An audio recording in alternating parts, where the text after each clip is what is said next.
सिर के बाल नहीं दिखने चाहिए बहू। सोनम की अभी नई नई शादी हुई थी। उसे ससुराल वाले अभी कोई समझ नहीं आ रहे थे। बस पहले दिन से ही सास ससुर अपनी बेटी की तारीफ कर रहे थे और जो कुछ भी सोनम लाई थी ससुराल के लिए, ननद के लिए और घर के बाकी लोगों के लिए, उसमें कुछ न कुछ कमियां निकाल रहे थे। अगर चीज़ अच्छी लगी तो कहते कि लगता है तुम बहुत खर्चीली हो, यहाँ ये सब नहीं चल पाएगा। और अगर कोई चीज़ बुरी लगती तो कहते कि हमने तो अपनी बेटी को इतना सब दिया था कि उसके ससुराल वाले ही मना करने लगे थे कि बस अब कुछ मत दो आप लोग, हमारे घर में तो जगह ही नहीं बची। सोनम को तो समझ ही नहीं आ रहा था कि ये लोग उससे चाहते क्या हैं। शादी के 4 दिन बाद सब मेहमान चले गए थे। घर में सास ससुर और ननद और नंदोई बचे थे। अभी तक तो वह घूंघट में थी, लेकिन उसने सोचा अब तो सब घर के ही लोग हैं तो थोड़ा घूंघट ऊपर कर लिया जाए, जिससे कि सब लोगों को अच्छे से देख सके। उसे सबसे बात करना अच्छा लगता था, लेकिन सासू माँ को ये सब अच्छा न लगा। सासू माँ उसे दिन भर में जितनी बार देखती उतनी बार उसका पल्लू खींचकर उसका सिर पूरा ढक देती और कहती कि बहू तुम्हारे सिर के बाल नहीं दिखने चाहिए। सोनम पल्लू तो करती थी, लेकिन हाँ इतना नहीं कि सिर के पूरे बाल ढके रहें। आगे से बाल तो दिख ही जाते थे। उसको लगा इस घर का रिवाज यही होगा, ठीक है करने में क्या बुराई है। सोनम एक खुले विचारों वाली लड़की थी, लेकिन वो घर को एक रखने में यकीन रखती थी।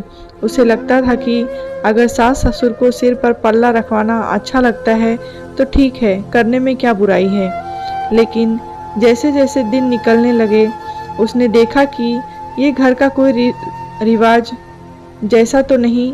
घर की दूसरी बहुएं तो इतना पल्ला नहीं रखती, बल्कि सूट पहनकर घर से बाहर जाती हैं। जब उसने ये बात घर वालों से कही तो सबने बाकी बहुओं की खूब बुराई कर दी और कहा कि तुम अपने आप की तुलना उनसे मत करो, बस तुम अपने सास ससुर से मतलब रखो। सोनम ने कुछ नहीं कहा, लेकिन अब घर में कोई मेहमान नहीं थे और मई की गर्मी थी। उसे शादी के लहंगे से पूरे शरीर पर फुसियाँ हो गई थी। 10 दिन हो गए थे और इन्फेक्शन बढ़ ही रहा था। उसने सास ननद सबको बोला कि सब लोग देते कि गर्मी है, बर्फ लगा लो ठीक हो जाएगी। अब क्या फुंसी के लिए भी डॉक्टर को दिखाना है? सोनम ने कुछ नहीं कहा, लेकिन साड़ी और पल्ला करने में उसे बहुत परेशानी हो रही थी।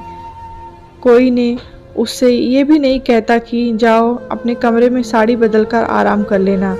वह जैसे ही कमरे में जाकर कपड़े बदलती, सासू माँ किसी न किसी बहाने कमरे में आ जाती और उसे फिर से साड़ी पहननी पड़ती। साड़ी तो ठीक, पल्लू के लिए भी कोई छूट नहीं थी। किसी को भी उससे कोई सहानुभूति तक नहीं थी। सोनम को साड़ी से कोई परेशानी नहीं थी, लेकिन अभी जब उसके पूरे शरीर में फुंसियाँ हो गई थीं और इससे किसी को कोई फर्क नहीं पड़ रहा था, बल्कि सास अभी भी अपने टोकने की आदत से उसे अंदर ही अंदर तोड़ रही थी।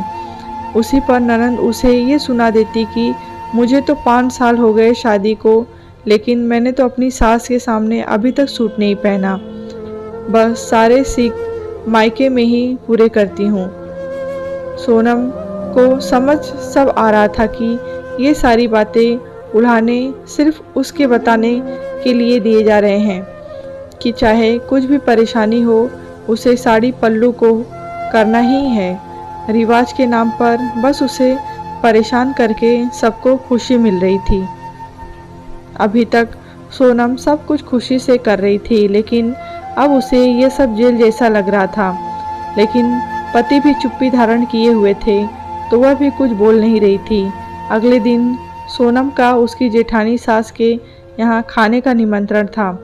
सब लोग गए, लेकिन उसने देखा सासू माँ तो अपनी जेठानी या जेठ किसी का भी पद नहीं करती, उनसे कुछ भी उल्टा सीधा बोलती भी हैं और सोनम को दिन भर बस यही सुनाती हैं कि उन्होंने तो सबका मान रखा, सबको इज्जत दी, लेकिन यहाँ तो उसका उल्टा था। सोनम ने तब कुछ नहीं कहा, सब घर वापस आ गए। जैसे ही अगले दिन सासू माँ ने अपने गुणगान फिर से शुरू किया और उसे पल्लू के लिए टोका तो सोनम से न रहा गया। उसने बोला, माँ जी, आपने जो किया वो मैंने नहीं देखा। हाँ, अभी आप दूसरों को कितना मान देती हैं वो मैंने देख लिया है, और आप चिंता मत करो, मैं आपको उससे ज़्यादा मान दूंगी, लेकिन अपनी परेशानी को नज़रअंदाज करके नहीं। मैं मानती हूँ बड़ों की इज्जत देने के लिए पल्लू करने में कोई बुराई नहीं है, लेकिन बड़ों का भी फर्ज बनता है कि वो छोटों की परेशानी का ध्यान रखें, और अगर ऐसा नहीं होता तो पल्लू क्या रिश्ते भी छूटने से ज़्यादा समय नहीं लगता। कहकर सोनम ने अपना पल्लू हटा दिया। सासू माँ उसे गुस्से से देखती रह गई और सोनम अपना काम ख़त्म करके वहाँ से चली गई। यह कहानी आपको कैसी लगी है कमेंट बॉक्स में बताएं, लाइक करें, शेयर करें।